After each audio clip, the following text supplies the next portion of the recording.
Buenas tardes, les voy a hablar sobre estresores múltiples en ríos altoandinos. Entonces, bueno, este es el típico paisaje andino, ¿no es cierto? Donde tenemos los reservorios de agua que vienen del páramo, tanto para regadíos, para ciudades, para la agricultura, para la ganadería. Tenemos especialmente en los valles interandinos, tenemos una tasa de conversión de uso de suelo bastante grande, ¿no es cierto?, a plantaciones, por ejemplo, de eucalipto, o agricultura y ganaderías extensivas, y ciudades, carreteras, y todo lo que pasa en las cuencas altoandinas se ve reflejado en los ríos. Entonces, los ríos son una especie de testigos de todas las cosas que pasan en, en sus áreas de drenaje. Otra característica de los ríos altoandinos es que están en las partes altas y medio altas, ¿no es cierto?, de la cordillera. Y todo lo que pasa en estas zonas, ¿no es cierto?, va a parar o a la Amazonía o al Océano Pacífico. Y muchos de estos impactos son exportados de los ríos y de estos impactos que hay en las zonas andinas hacia abajo en la cuenca, con consecuencias para las personas y para la biodiversidad que tenemos más abajo en la cuenca. Asimismo, ¿no es cierto? Más allá de los usos de suelo, de la ganadería y la agricultura que están en expansión, tenemos varios otros problemas simultáneos en los Andes. Uno de ellos es el aumento de la población. Ahí en este primer mapa, mientras más grande es el círculo, más grande es la población, el centro poblado. Como vemos, en los Andes se concentran muchas poblaciones. Acordémonos que Latinoamérica en general es una de las regiones del mundo que más rápido se están urbanizando. Y esto está acompañado, ¿no es cierto?, de una falta de tratamiento de aguas residuales, ¿no es cierto? Según un último reporte del Banco Interamericano de Desarrollo, en la región solo se estarían tratando un promedio de 30 a 40% de las aguas residuales de la región. Y hay ciudades, por ejemplo, como Quito, que solo trata el 3% de sus aguas residuales.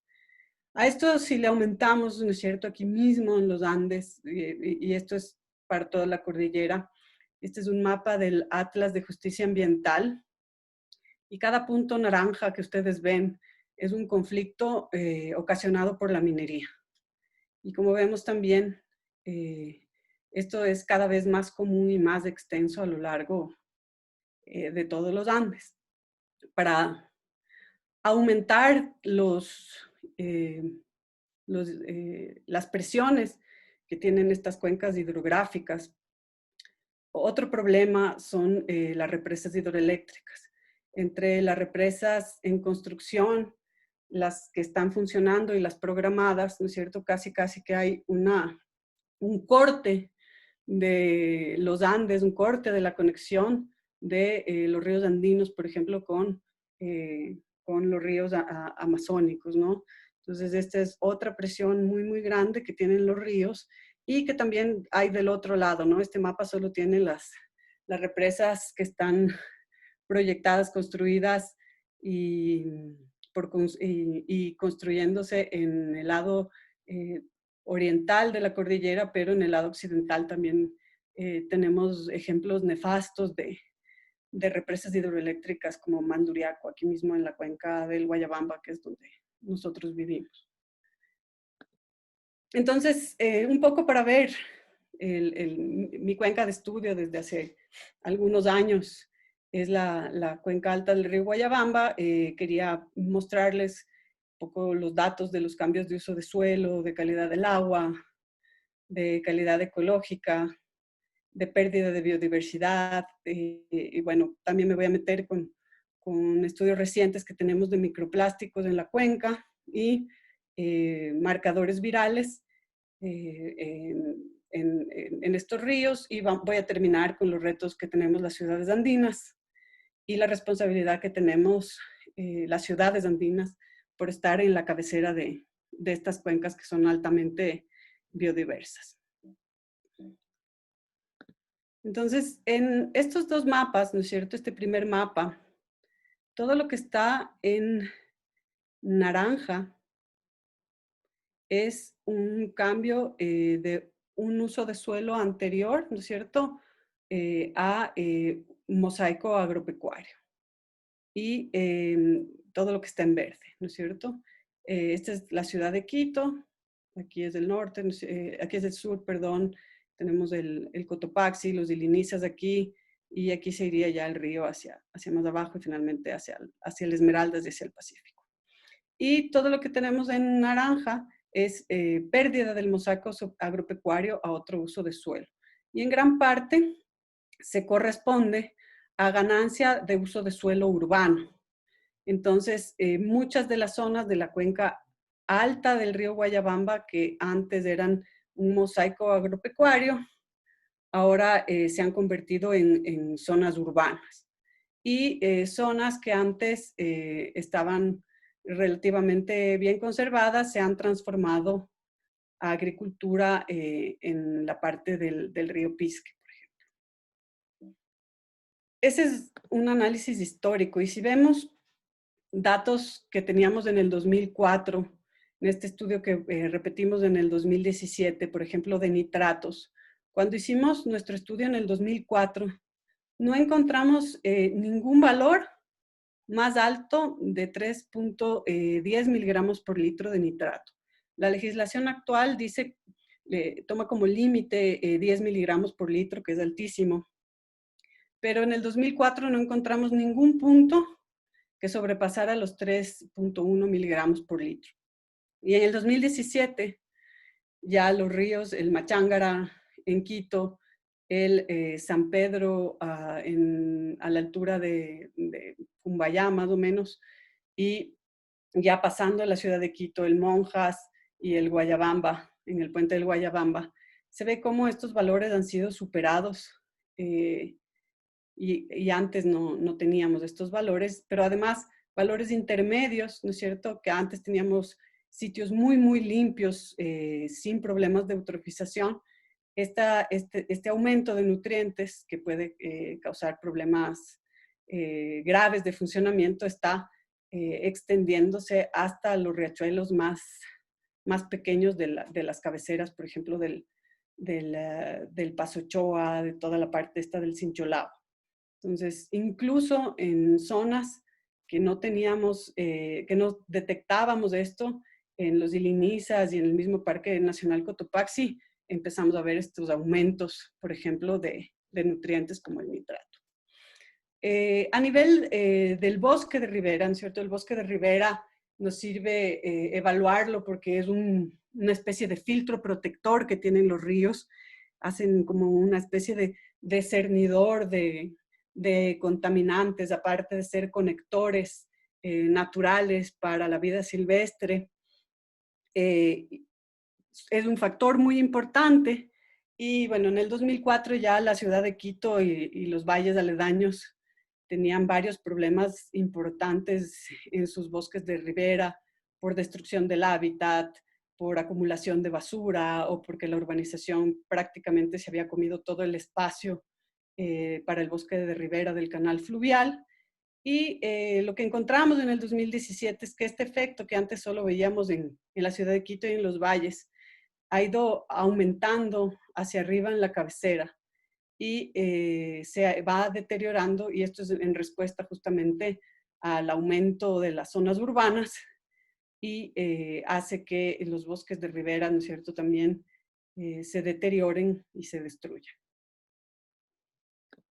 A nivel de la calidad biológica, ¿no es cierto?, nosotros en nuestros estudios usamos principalmente macroinvertebrados acuáticos. En el 2004 evaluamos con el AVI, que es el índice que adaptamos a partir del BMWP para ser usado en ríos andinos con familias que se distribuyen sobre los 2.000 metros y en base a sus tolerancias.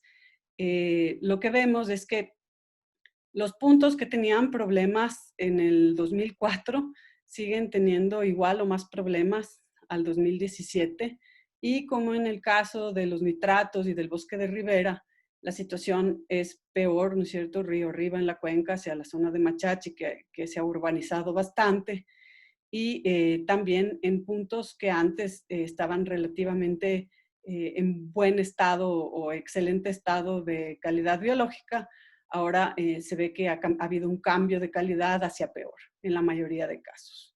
Entonces, si ustedes ven los puntos azules de este mapa y los comparan con los de este mapa, van a encontrar muchísimos menos puntos azules, que son los puntos de excelente calidad. Y la calidad ecológica, que es calculada con el índice Costriand, que es una combinación de la calidad del bosque de ribera con la calidad biológica. Aquí podemos ver bueno, que el panorama no es bueno. Los sitios que estaban mal en el 2004 siguen estando muy mal, pero ahora esto empeora cada vez y se va cada vez más arriba en la cuenca, y es acompañado de este proceso de urbanización cuenca arriba que ha tenido la mancha urbana de Quito. Entonces, la calidad ecológica del 2017 a nivel de cuenca está peor que lo que estaba en el 2004. Y de alguna forma nos imaginábamos que esto iba a pasar porque no se ha hecho ninguna acción verdadera de protección de los cuerpos hídricos en las partes urbanas. Entonces, no es ninguna sorpresa, pero bueno, al tener los mismos sistemas de monitoreo podemos hacer una comparación y evidentemente lo que vemos es que los ríos de la cuenca alta del río Guayabamba están mucho más deteriorados que hace 13 años. ¿Y cuál es una de las consecuencias de esto? La primera consecuencia, que es evidente, es la pérdida de biodiversidad.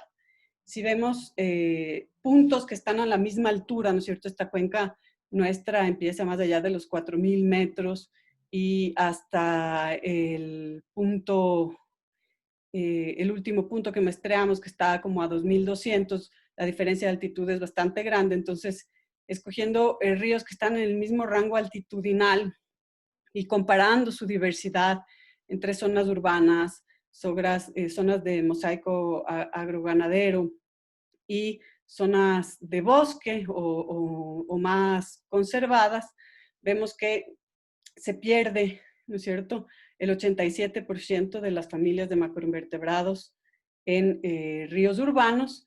Y no solo eso, sino que a nivel funcional del rol trófico que tienen los invertebrados en los distintos tipos de río, en los ríos urbanos perdemos todos los grupos funcionales excepto por los colectores. Entonces son ríos que tienen una biodiversidad muy, muy disminuida, y esto va acompañado de una simplificación extrema de la comunidad, cuando los ríos de bosque son mucho más complejos y mucho más ricos en diversidad.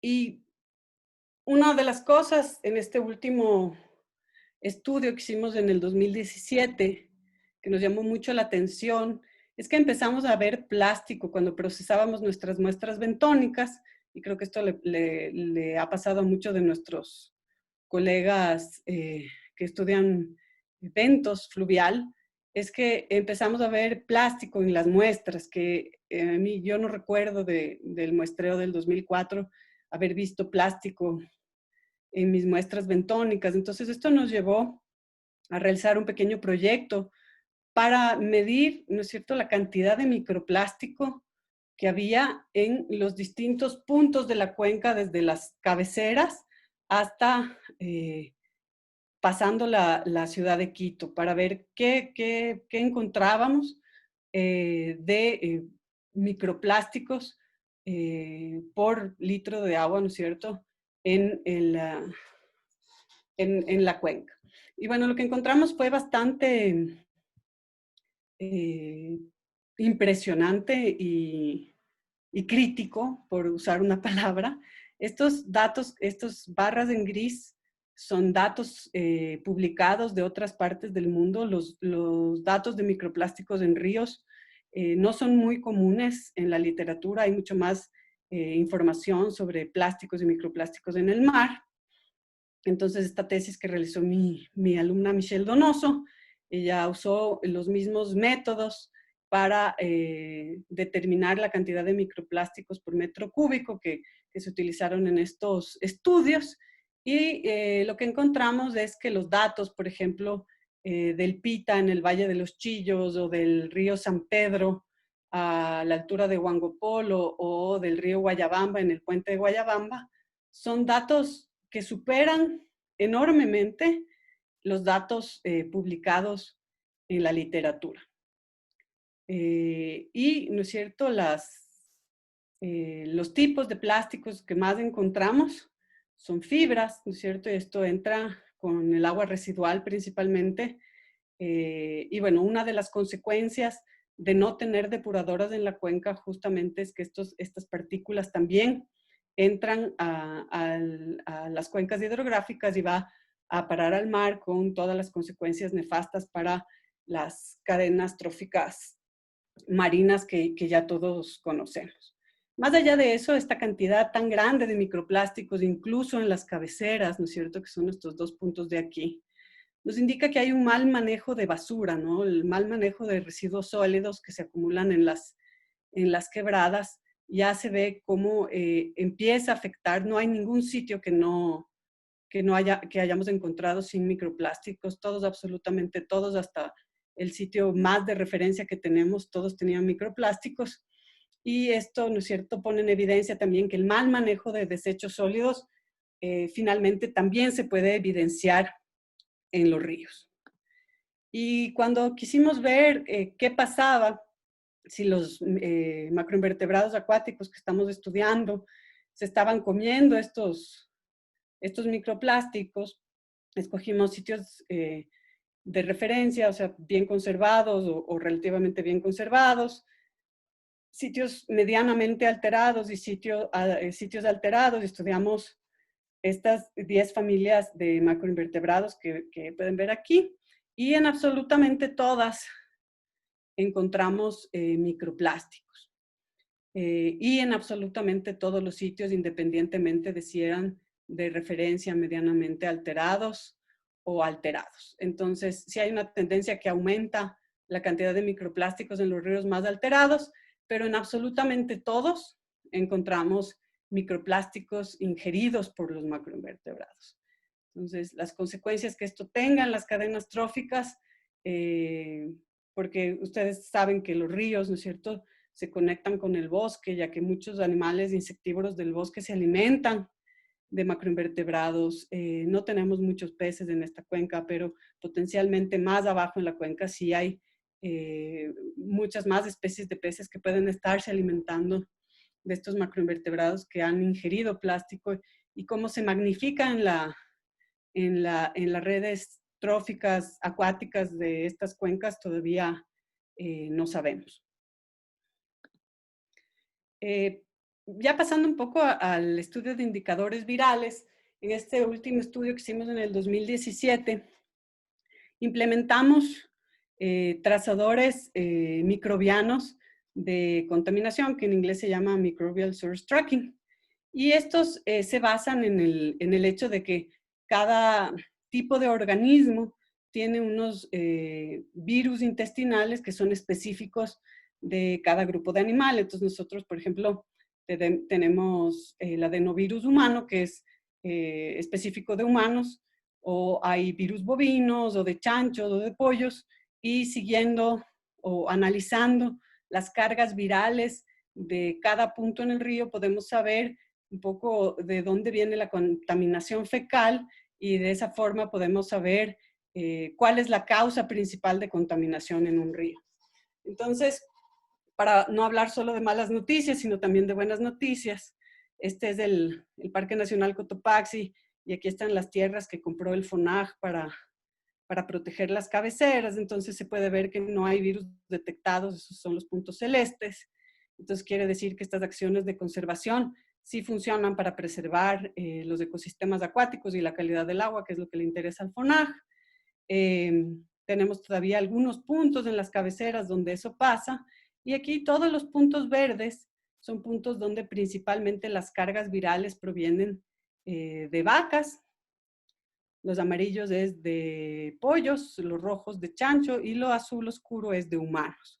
Entonces, la utilidad de esta herramienta es que a mí me permite saber que probablemente, ¿no es cierto?, en toda esta zona de la cuenca, protegiendo el bosque de ribera, haciendo acciones de manejo a nivel de cuenca, yo pueda evitar este efecto, ¿no es cierto?, del ganado vacuno en los ríos, y evidentemente donde está el azul, si no ponemos plantas depuradoras de agua, esto no va a cambiar, esto no es ninguna novedad para la ciudad de Quito, pero sí es una herramienta útil porque me permite saber cuál es el problema en qué parte de la cuenca y qué acciones, ¿no es cierto?, puedo tomar para preservar los recursos hídricos y los ecosistemas fluviales.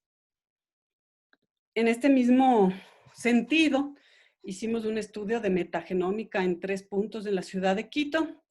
Este es la Machángara, más o menos a la altura del Trébol. Este es la Quebrada del Batán, a la altura de Guápulo. Y este es el río Monjas, en el norte de la ciudad.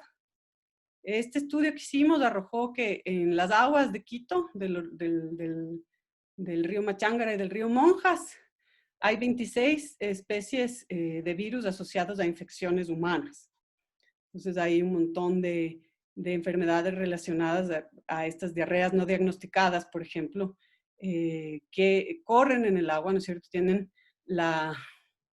el potencial de dispersarse por el agua e infectar a gente más abajo. En ese sentido, como teníamos estos datos, sabíamos las cargas de contaminación humana. En este mes decidimos ver si nosotros encontrábamos el SARS-CoV-2, que es el causante de la COVID-19, y encontramos cargas altísimas, ¿no es cierto?, en nuestros mismos 3 puntos, sobre todo en el Machángara, cerca del Trébol, y en el río Monjas. Estos valores se corresponden con valores publicados para Valencia, por ejemplo, cuando tenían 5,000 casos activos, o en París, cuando había 10,000 hospitalizados. Entonces, quiere decir que hay un subregistro de casos de coronavirus bastante importante. Estas herramientas se piensa usar para hacer sistemas de alerta temprana en distintas ciudades sobre futuros brotes de coronavirus, pero en el contexto de la ecología acuática nos interesa, ¿no es cierto?, porque este es un artículo que salió recién de Franklin y Bevins, que hacen ellos un modelo de cómo todos estos patógenos, ¿no es cierto?, aquí es una planta de tratamiento de aguas, cómo todos estos patógenos liberados, ¿no es cierto?, por los cursos naturales de agua, tienen este potencial de reinfectar a poblaciones silvestres y perpetuar la patogenosidad a los humanos, ¿no? Entonces, dentro de todos los problemas que tenemos por la falta de tratamiento de aguas aquí en Quito, las consecuencias que esto tenga para los ecosistemas, acuérdense que estamos a 2.800 metros, estamos botando todos estos patógenos, ya no solo estoy hablando del SARS-CoV-2, sino de todos los otros patógenos que encontramos en el 2018, y cómo esto puede afectar a poblaciones silvestres y a poblaciones humanas en la cuenca baja.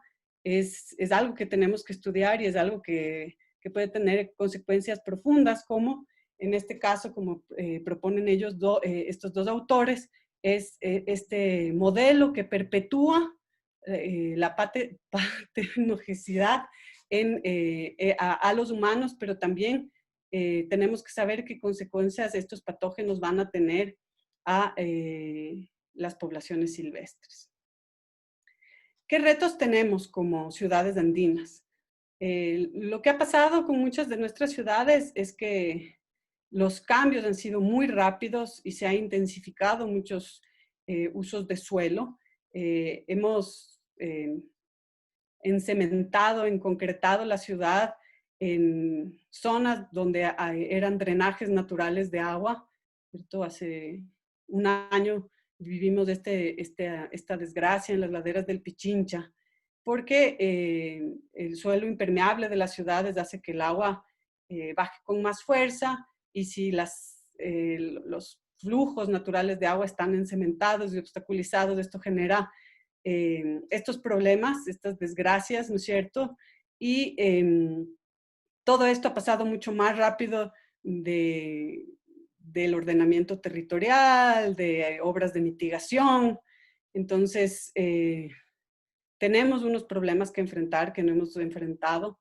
Muchas de las ciudades andinas eh, han enfrentado el problema del abastecimiento de agua bastante bien. Por ejemplo, en la ciudad de Quito tenemos un agua de excelente calidad, pero Quito no se ha preocupado del tratamiento de sus aguas residuales, y esto tiene importantes consecuencias para los quiteños y también para las partes bajas. Y esto es algo que se replica en muchas ciudades andinas, que botan sus aguas sin tratar hacia las partes bajas, donde hay otra diversidad, otros ecosistemas y otras poblaciones humanas. Y en este sentido es urgente que se implementen los tratamientos de aguas residuales.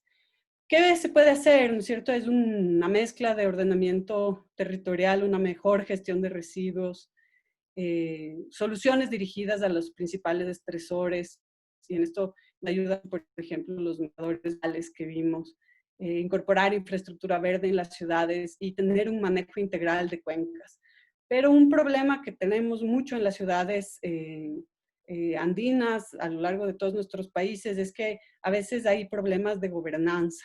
Muchas instituciones relacionadas con el tema de agua que tienen roles que a veces se contraponen, y la implementación de soluciones muchas veces se hace complicado también por esto.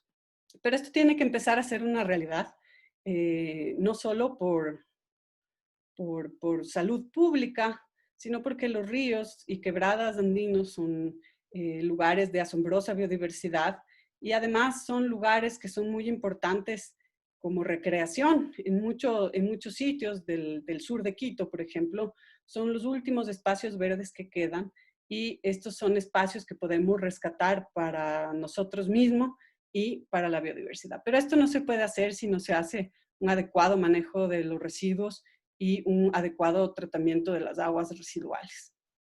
Además, nos tenemos que acordar que las ciudades andinas estamos a medio camino, y que toda la diversidad biológica, incluida la acuática, cambia a lo largo de todo el gradiente altitudinal, y estamos afectando a esa biodiversidad que está más abajo en la cuenca y que también merece ser protegida. Bueno, para terminar, quiero agradecer a algunos de los colaboradores de todo esto que estoy presentando, colegas, estudiantes y profesores. Y con eso me despido y estoy presta para contestar preguntas.